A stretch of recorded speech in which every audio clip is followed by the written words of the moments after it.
Hello and welcome to Arirang News. It is Thursday, November 10th. Live from Seoul, I'm Han-daeun. While Donald Trump's stunning victory is still dominating the headlines worldwide today, President Park Geun-hye spoke with the U.S. president-elect on the phone this morning. In the first phone call between the two, which lasted about 10 minutes, President Park and Trump reaffirmed the country's alliance, with Trump saying that the U.S. will maintain strong defense readiness to guard South Korea and that Washington will stand firmly by Seoul till the end for the security of both nations. Trump also said he agrees 100% with President Park's remarks that the South Korea-U.S. alliance must be strengthened even further. President Park had sent Trump a congratulatory message immediately after his victory was confirmed, expressing hope for stronger ties and greater cooperation between the two nations. She also instructed diplomacy and security officials to prepare relevant measures for the transition to a new U.S. administration. And Donald Trump's foreign policy advisors are expressing the same sentiment, saying the South Korea-U.S. friendship is and will remain important. Pete Hoekstra, a former congressman and one of Trump's foreign policy advisors, said Wednesday Trump will, quote, build on that relationship to grow our economies to the benefit of both countries and coordinate on national security issues to handle regional threats. His remarks come amid growing concerns in Korea about Trump's campaign pledges, in which he said he would withdraw U.S. troops from the country if Korea doesn't pay more of the defense costs. He has also hinted at the possibility of a renegotiation of the Korea-U.S. free trade deal.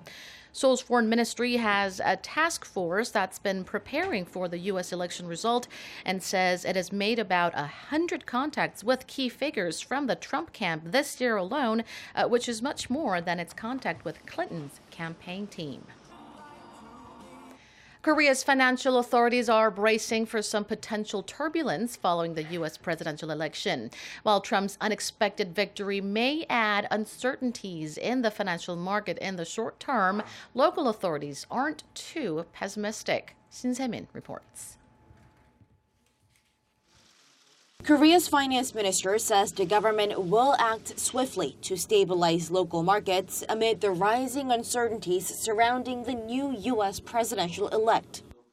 Speaking at a ministerial meeting on Thursday morning, Finance Minister Yoo Il-ho said the possibility of a shift in U.S. economic policy has only added to the uncertainties in the global financial market and the real economy, already burdened by the Brexit and the slowdown of the Chinese economy.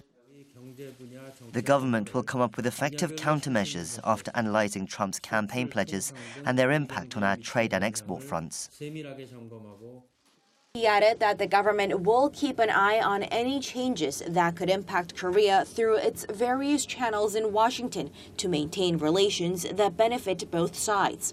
He also said that if necessary, the financial authorities in Korea will act immediately to stabilize the market. On the day of the election, Korean markets were jittery, with the benchmark Kospi closing down 2.25%, finishing at 1958, while the tech-heavy Kazakh sank nearly 4%, finishing below the 600-point mark.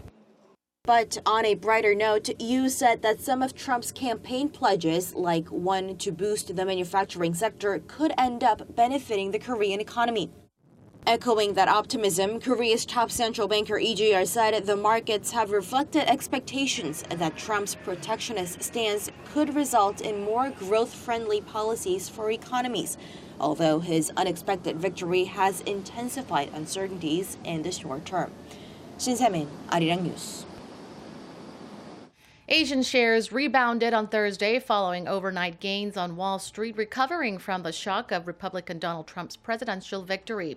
Seoul's benchmark Kospi opened higher and was trading at over 1.9% as of 1:45 p.m.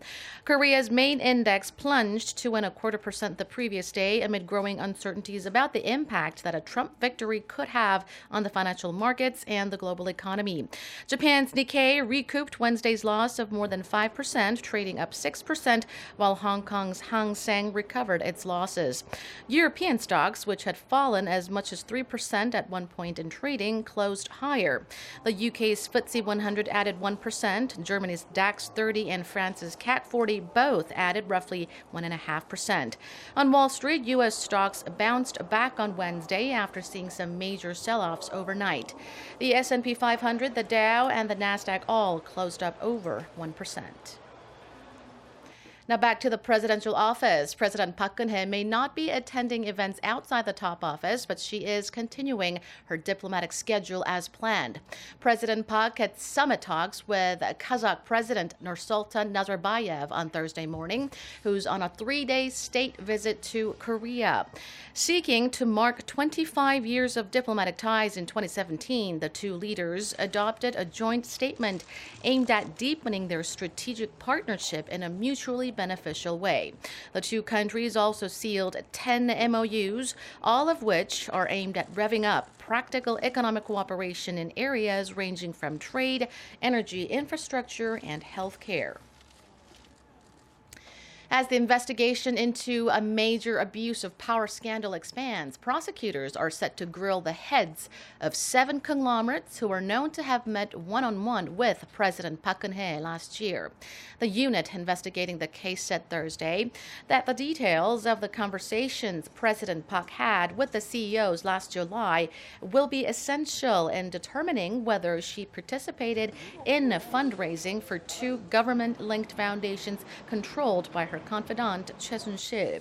The 7 targets of the investigation include Samsung Electronics Vice Chairman Lee Jae-yong, Hyundai Motor Chairman Chung Mong-gu, and LG Group Chairman Koo Bun-moo.